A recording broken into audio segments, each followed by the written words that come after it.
Right, so a clean sweep for the BJP. That's what my colleague Gauri is bringing to us. And I'm now joined on the broadcast by Mr. Anshul Avijit of the Congress Party.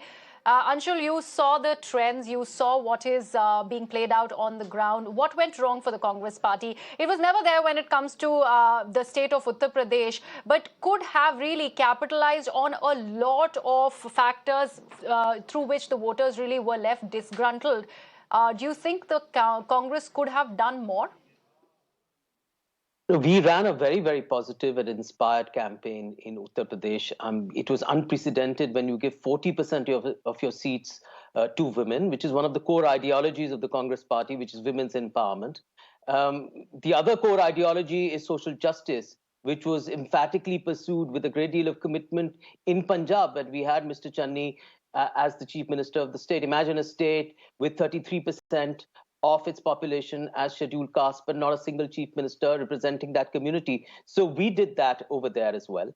So it was an inspired campaign in Uttar Pradesh. We got a lot of traction. It was a very positive campaign. Yes, and all the workers and the cadres were Anshul, that enthused in inspiration that. is So not really showing. 4 seats for the Congress in UP so far.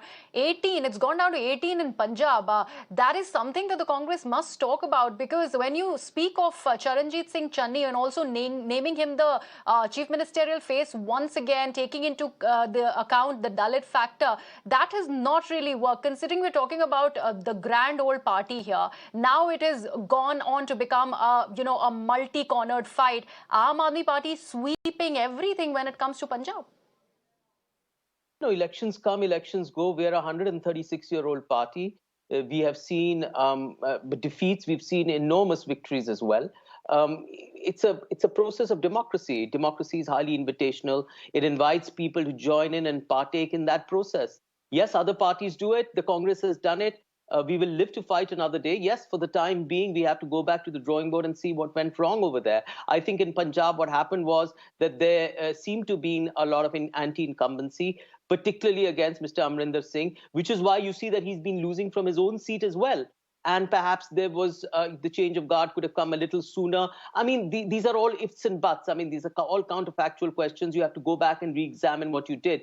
But I can say one thing, that it was a positive campaign. In Uttar Pradesh, for instance, we haven't come down that badly at all. Last time we got 7. At the moment, if these trends harden, we'll be down to 4. But we'll have to see the vote percentage as well. What we have done in Uttar Pradesh very significantly is galvanized our cadres. You cannot be all the time on the crutches of another party. You have to think about the future as well. You have to enthuse Congress workers. They have to be spirited. They have to be animated. They have to work with a lot of verve and commitment. And we've been able to do that through our campaigns. I mean, we led from the front. We took all the issues over there. I think a mistake should not be made, that somehow the victory of the BJP is a validation of their economic policies. What I saw on the ground, and I traveled extensively, was a great deal of discontentment. You cannot wish away berozgari and mehengai and the chutta janwar issues. They're still there. They may have voted for the BJP because there was sharp polarization, there was counter consolidation, and a number of other reasons why the votes would have gone in favor of the BJP. Another could have been that, yes, maybe our propaganda machinery wasn't, adept to promoting our own causes, what our features were, what our policies were for that state and for other states as well. So, we'll have to go back and think about that. But yes, it's an election. We respect the verdict of the people. We never undermine it. There must be reasons why they voted they have, and we have to examine that.